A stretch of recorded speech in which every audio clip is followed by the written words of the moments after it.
Saigramam director Ananthakumar 2 കോടി രൂപ വാങ്ങിയതായി CRF fund തട്ടിപ്പിലെ പ്രതി അനന്തു കൃഷ്ണൻ. മൂവാറ്റുപുഴ പോലീസിന്റെ ചോദ്യം ചെയ്യലിലാണ് വെളിപ്പെടുത്തൽ. പണമിടപാട് സംബന്ധിച്ച ബാങ്ക് രേഖകളും വാട്സ്ആപ്പ് ചാറ്റുകളും പോലീസിന് ലഭിച്ചു. വിവരങ്ങളുമായി തിയോഫിൻ കൂടി ചേരുന്നുണ്ട്. തിയോഫിൻ, ഈ 5000-ഓളം ആളുകൾ ഇരയാക്കപ്പെട്ട ഒരു തട്ടിപ്പ്, അതിലാണിപ്പോൾ അനന്തു കൃഷ്ണന്റെ പുതിയൊരു വെളിപ്പെടുത്തൽ കൂടി വന്നിട്ടുണ്ട്. ഇതുമായി ബന്ധപ്പെട്ട ഫോൺ രേഖകളും വാട്സ്ആപ്പ് ചാറ്റുകളും എല്ലാം പോലീസിനും ലഭിച്ചിട്ടുണ്ട്. മറ്റു വിവരങ്ങൾ.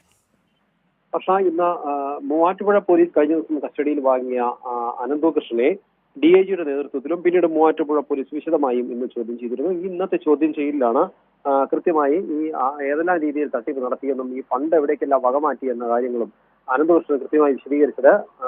സായിഗ്രാം ചെയർമാൻ അനന്തകുമാറിന് 2 കോടി നൽകിയിട്ടുണ്ട്. തന്റെ അക്കൗണ്ടിൽ നിന്നുമാണ് ഈ പണം ട്രാൻസ്ഫർ ചെയ്തതെന്നും അനന്തു കൃഷ്ണൻ വ്യക്തമാക്കിയിട്ടുണ്ട്. ഈ പണം കൈമാറിയതിന്റെ അതോടൊപ്പം തന്നെ അഡ്വക്കേറ്റ് ലാലി വിൻസെന്റിന് 46 ലക്ഷം രൂപ നൽകിയതായും അനന്തകൃഷ്ണൻ പറഞ്ഞു. ഈ പണം കൈമാറ്റത്തിന്റെ എല്ലാം വിശദമായ അക്കൗണ്ട് ട്രാൻസ്ഫർ, ബാങ്ക് രേഖകളെല്ലാം പോലീസിന് നൽകിയിട്ടുണ്ട്. അതോടൊപ്പം തന്നെ ഈ വിശദമായ ചോദ്യം ചെയ്യലിന് പോലീസിനെ സഹായിച്ചത് ഇതുമായി ബന്ധപ്പെട്ട വാട്സാപ്പ് ചാറ്റുകൾ ഉൾപ്പെടെയുള്ള മറ്റ് ഫോൺ രേഖകളാണ്. ഈ രേഖകളെല്ലാം വെച്ചാണ് ഇതെല്ലാം കൃത്യമായ തെളിവുകളെല്ലാം പോലീസിന് ലഭിച്ചിട്ടുണ്ട്. അതോടൊപ്പം തന്നെ കഴിഞ്ഞ ദിവസം ഈ അനന്തകൃഷ്ണന്റെ ഹൈക്കോടതിക്ക് സമീപമുള്ള ഫ്ളാറ്റിൽ അവിടെ നടത്തിയ പരിശോധനയിലും പോലീസിന് നിർണായക രേഖകൾ ലഭിച്ചിട്ടുണ്ട്. ഈ രേഖകൾ കൂടി വെച്ചായിരുന്നു കൃത്യമായ ചോദ്യം ചെയ്യൽ. ഇതിലെല്ലാ രീതിയിലുമുള്ള ഏതെല്ലാം രീതിയിൽ ആർക്കെല്ലാം പണം നൽകിയിട്ടുണ്ട്, തട്ടിപ്പ് എങ്ങനെയായിരുന്നു എന്ന കാര്യങ്ങളെല്ലാം അനന്തകൃഷ്ണൻ വിശദീകരിച്ചിട്ടുണ്ട്.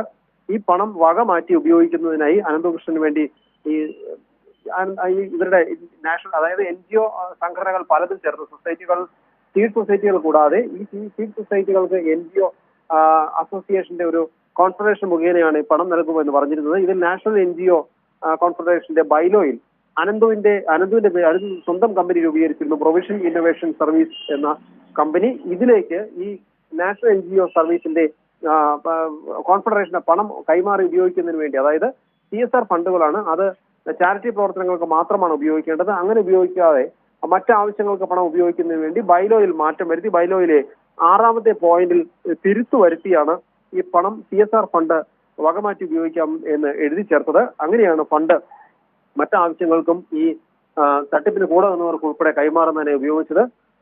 5ഓളം സ്ഥലങ്ങളിൽ ഇയാൾ അനന്തകൃഷ്ണൻ സ്ഥലം വാങ്ങിയിട്ടുണ്ട്. ഈ പണം തട്ടിച്ചെടുത്ത പണം ഉപയോഗിച്ച് അതിൽ മുട്ടത്ത് 85 ലക്ഷം രൂപ നൽകി 50 സെന്റ് സ്ഥലം വാങ്ങി. ഇടുക്കിയിൽ ഇയാളുടെ സ്വദേശത്തിനടുത്ത് തന്നെ കുടയത്തൂരിൽ 2 സ്ഥലത്തായി 40 ലക്ഷം രൂപയ്ക്ക് സ്ഥലം വാങ്ങിയിട്ടുണ്ട്. ഇതുകൂടാതെ തന്നെ കുടയത്തൂരിന് സമീപം, അമ്പലത്തിന് സമീപം ഒരു 50 സെന്റ് സ്ഥലത്തിന് അഡ്വാൻസ് കൊടുത്തതായും ഇയാൾ പോലീസിനോട് സമ്മതിച്ചിട്ടുണ്ട്. ഈരാറ്റുപേട്ടയിൽ 23 സെന്റ് സ്ഥലം വാങ്ങി. ഇത്രയും കാര്യങ്ങൾ സമ്മതിച്ചതാണ്. ഇതോടൊപ്പം തന്നെ കൊച്ചിയിൽ ഇയാൾ ഒരു ഫ്ളാറ്റ് വാങ്ങിയതായി സംശയിക്കുന്നുണ്ട്. ഇങ്ങനെ നിരവധി സ്ഥലങ്ങളിൽ പണവും സ്ഥലവും വീടുകളും ഉൾപ്പെടെ വാങ്ങാനായി പണം വകമാറ്റി ചെലവഴിച്ചിട്ടുണ്ട്. അതോടൊപ്പം തന്നെ ഇടുക്കി, എറണാകുളം ജില്ലകളിൽ പലയിടത്തും പല രാഷ്ട്രീയക്കാർക്കും പണം നൽകിയിട്ടുണ്ടെന്നും അനന്തകൃഷ്ണൻ പോലീസിനോട് സമ്മതിച്ചിട്ടുണ്ട്. പക്ഷേ പല രാഷ്ട്രീയ നേതാക്കളും പണം വാങ്ങിയിട്ടുള്ളത് അവരുടെ ചില സ്ഥാപനങ്ങളുടെയോ അല്ലെങ്കിൽ അവരുടെ സ്റ്റാഫുകളുടെയോ പേരിലാണ്. നേരിട്ട് പലരും പണം കൈപ്പറ്റിയിട്ടില്ല. എന്തായാലും കൃത്യമായ രേഖകളും കാര്യങ്ങളും ഉൾപ്പെടെ പോലീസ് ചോദ്യം ചെയ്യൽ കൃത്യമായ കാര്യങ്ങൾ സമ്മതിച്ചിട്ടുണ്ട്. ആർക്കെല്ലാം പണം നൽകിയെന്നതിൽ ഏറ്റവും വലിയ തുക നൽകിയിട്ടുള്ളത് അനന്തകുമാറിനാണ്. അനന്തകുമാർ ഈ സായിഗ്രാമിന്റെ പേരിലാണ് അനന്തകുമാർ ഈ അനന്തകൃഷ്ണനെ മറ്റു പലർക്കും പരിചയപ്പെടുത്തിയത്.